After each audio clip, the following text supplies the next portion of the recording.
Hi, I'm Phil Benjamin Hart. I'm the founder of the Benjamin, and before I say anything else, I'll ask that you please don't take me on faith. I really want you to understand what I'm saying, and well, the purpose of this video is to be as understandable to as many people as possible. Like I said, don't take me on faith. I can offer you proof. I can give evidence. I can give examples that make complete sense. Like, just don't take me on faith. If you have any questions, just please don't hesitate to ask. And by the way, this is the layman's term video, and as I said earlier, this is the video which I'm going to attempt to make so understandable for so many people.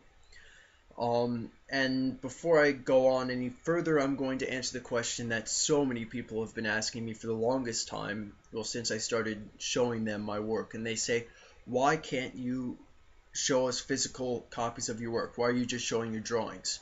Okay, so I've been pursuing fashion since I was 5 years old. And since a junior year in high school, I was around 16, 17. That's when my fashion started to develop my own original style. About a year and a half ago, around, I think it was early 2012, maybe a tad bit before then, my fashion really kicked off and my style just really developed, and that's when I really wanted to see my work made real because I knew it was ready. But at that time I didn't have the money for it. Otherwise, yeah, I wouldn't be wearing this mediocre striped shirt. But yeah, well, that's that question. Now I'm going to discuss twining. So please watch my men and my masculine and feminine couture videos. If you do, you'll notice that there's these squiggly, snake-like, somewhat fire-like 3D shapes. And, well, I call those twining, and they are in fact 3D. They're not flat. But what they're made of is a very light memory foam. So my clothing is very light. The purpose of my work, the purpose of my life, is to create the means to please my senses. My standards are higher than any standards that exist. So obviously my clothes are going to be incredibly comfortable. Like for example, some of the twining is like spread out, and it goes all the way to the back.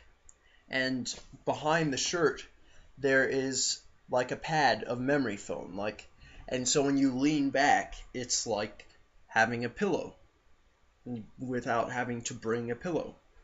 That's just one example. Okay, and next I'm going to discuss my technology. Now, what it does, I'm going to say three things that it does and then explain them later. Okay, so the first thing it does is it produces custom fitted clothing without manual labor. And by custom fitted, I mean, okay, if you have a long sleeve, I hope you have a long sleeve because this is best. It's best to understand if you have a long sleeve. Take the edge, the end, and squeeze it. So all the skin around which you're squeezing can feel the cloth, so it's not too tight, not loose at all. It's like a second skin. It's really comfortable, and I don't like droopiness. Okay, so my technology produces custom fitted clothing without manual labor. And well, by which I mean, like, there's no more sweatshops. It's done technologically all the way through, so it's really fast. Which leads me to the second thing. My technology greatly reduces the time and the cost of production. You're probably like, oh, well, why should I care if companies save money? I'll give the example now. Okay, Henry Ford did the same thing with automobiles that I'm doing with fashion. Before Henry Ford, automobiles were just a plaything of the rich, right? And because Henry Ford greatly reduced the cost and time of production, he made it affordable. The cost of things which are man-made greatly depends on the cost of and time of production. The amount of money and time that goes into the product mostly determines what it's going to sell for. Henry Ford greatly reduced the cost and time of automobile production, and I'm reducing the cost and time of clothing production. So the prices are going to droop, because companies are going to save a bunch of money because I mean technology can obviously sew something faster than a seamstress or a sweatshop worker. So I mean there goes the time, and it's going to save them a lot of money in the long run, because I mean it costs to run a sweatshop, yada yada yada. There's a lot of money that my technology saves. Um, and another thing it helps with is it doesn't, like, since it's custom fitted. Okay, I'm gonna briefly describe the shopping experience and then uh, make my point.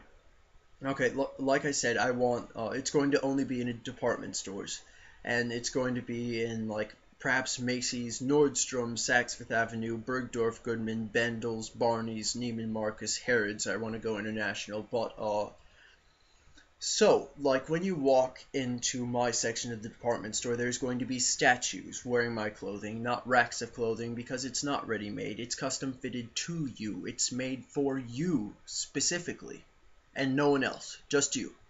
And yeah, so you'll have to well, okay, so it's on the statues so you can feel them and look at them, because I mean I use really comfortable material. My standards are pretty high, and so you go into the fitting room once one's open, and first thing, there's three rooms. One's called like the entry, the lobby, which contains a couch on which you throw your clothes. Then you enter the next room, which is called the 3D scanning room.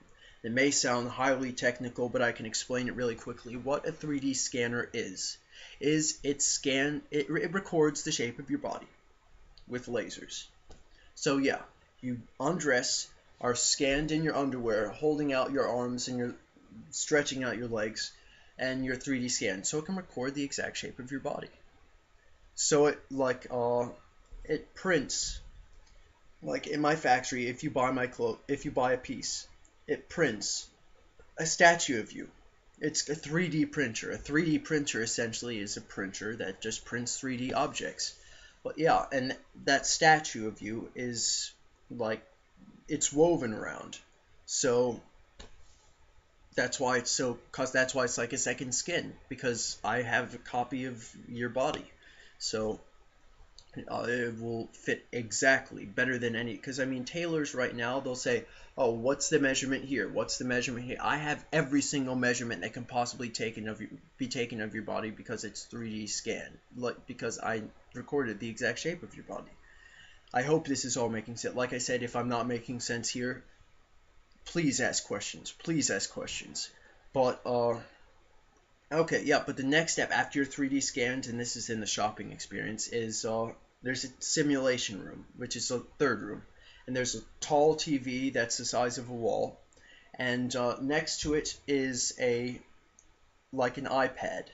And you flip through it, and there's the different products. Now on the large TV is uploaded like a avatar, like a copy of you. It's like looking in a mirror. Because I recorded the shape of your body, I can project it on a TV screen, obviously. And so like if you move, like technology is advanced and this already exists. I think I already know how to do it. If it doesn't, I just haven't looked into it yet. But anyways, okay, if you move your arm on the TV, your mirror-like reflection will move its arm as well. But you go to the iPad, flip through the products I have outside on the statues, and say choose, ooh, I like this dress, or I like this suit. Click it, poof, it's on your reflection, and you can see exactly how you look. You can turn around, see how you look in the back, and it's like a mirror, except for you're not wearing the clothes. Oh, theft. I just thought about this. See how awesome this is? Okay, there won't be any theft. They'd have to take it off the statue, and it would be obvious that it was missing from the statue. So there's not going to be any theft in stores, and that's going to great. See, by saving companies this much money, they can afford to greatly reduce their costs. Okay, and that covers that point. Well, right now, clothes are produced manually, save sewing machines, right? So, I mean, that I can't explain it any. I mean, I was pretty obvious. Like, it's just people in sweatshops, like, sewing together with sewing machines different pieces, and then it's ready. But see, mine does it absolutely technologically. Now, here you might worry about, oh, well, what's going to happen to the sweatshops? They're going to go, I think, for the most part. But then people who are worried about jobs, I'm going to read to you this quote. The first functional sewing machine was invented by the French tailor Barthélemy de Monnier in 1830. The inventor was almost killed by an enraged group of French tailors who burnt down his garment factory because they feared unemployment as a result of his new invention. That was 1830. Now, almost 200 years later, there's still tailors, even after the sewing machine has been improved. So yeah, there's probably still going to be tailors. There's probably hell, people still make powdered wigs, like legitimate powdered wigs that cost tons of money because they're legitimate. I mean, jobs are not going to go away, I don't think. But, okay, so that's that. And I'm looking through my list right now, please. I have a lot to talk about. Please forgive me. Yeah, I also have a technology for producing jewelry, because, I mean, jewelry, it's pretty much like, the process of creating jewelry hasn't changed since the ancient times. That much. It's barely changed. Like, think about it. Costume jewelry, it's mainly made the same way it was back then, only they didn't have costume jewelry back then because they didn't have plastic and cheap stuff. They used, like, metals and stuff. But, yeah, I'm creating, like, pretty much the same way I'm producing... No. Yeah, but I'm creating an absolutely technological means to produce jewelry. Or in simpler words, my technology produces the jewelry without people. No one has to use physical effort in order to get it to do anything. And that's going to greatly reduce the cost of jewelry, and because it reduces the cost and time of production. And it's going to be on demand as well. So no theft, no overproduction. It's going to save companies tons of money, which is going to save you tons of money because they can afford to lower their costs. Now, yeah, so as I said, even if you don't like my clothes, I think I've said this, but even if you don't like the way my clothes look, doesn't really matter. Like I said, I'm going to be selling my technology to any fashion house who wants to buy it, and I don't know why any fashion house wouldn't want to buy it, because it's going to save them tons of money. They're going to have piles of money that they didn't have before. And so they can give better sales or just keep it for themselves. Even if they keep it for themselves, I mean, well, their competitors are going to offer lower prices, and so the ones who keep it for themselves might go out of business. But, yeah, my technology is bringing haute couture, bespoke suits, like all those custom fit, like even if you like going to Walmart, like mine is bringing custom fitted clothing and ready-made clothing to the masses at an affordable price. Why wouldn't you want it? But, okay, yeah, if you have any questions, as I said at the beginning of the video, if you have any questions, please don't hesitate to ask. I really want you to understand this.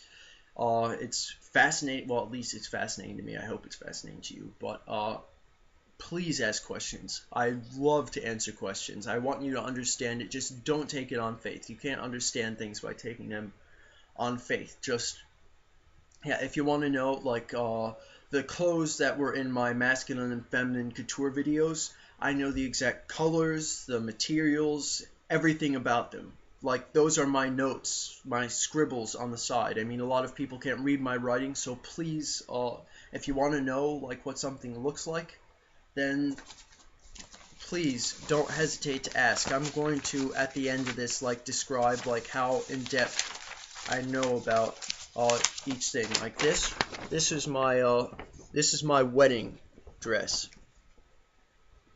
Okay, now here I'm going to prove, like, because I mean, someone told me that I should probably show people about this dress. So show people this dress. This top part, that's all black velvet. See these twining lines? Those are black gold, which is, it's gold mixed with another metal, so it turns black. And there's black crystals, so this is all sparkly. Those lines are all sparkly, and up here, and up here, and this is a veil with sparkles on it, like black crystals. And same with that. This is the same, like this is black velvet too, with the black crystals and the black gold. Now see this little lump and this lump, they're like flaps. I mean, I guess they can somewhat lift up, but no one would really want them to. This is all studded with the black crystals and the black gold, so it's super shiny. And these things hanging here, here, here, those are black crystals on black gold as well. So this is all shiny, and it sort of like oozes up into here, all the sparkliness. And down here, this is like a fur with white tips. See the points? Like this would be black, that would be a white tip. So this is all black, except for these white tips right here. And then this would be black deer fur. So yeah, it's all black. Like, I can tell you any color scheme, any material. Please ask. If you have questions about my like me, I'd be glad to answer any question. Just please ask questions. If this funding thing doesn't work, I'll find another way to do it. But please help me on this. You will benefit. I won't stop. I won't give up. These are my drawings since last August. Like, I go through a ream of paper. That's like 6,000 a year, because I mean it's 500 a month, and 12 times 500 is 6,000. But yeah, I don't stop. I go through 500 sheets a month, and since like part of what you'll be funding is for me to quit my call center job, which is horrible. I can't stand it. I mean, at least during breaks I can draw, but that's not the same as sewing, is it? But yeah, you'll be funding me to have time to work on it. Don't worry, I'm not going to be living at the Ritz or anything. I'm going to get some small, cheap apartment with good security, because I mean, I'm going to have diamonds and stuff for like the jewelry. Not many diamonds, but just enough for the jewelry, obviously. But please, I'm babbling here. But if you want to know anything, like, please don't take me on faith. I can offer evidence. Thanks, guys.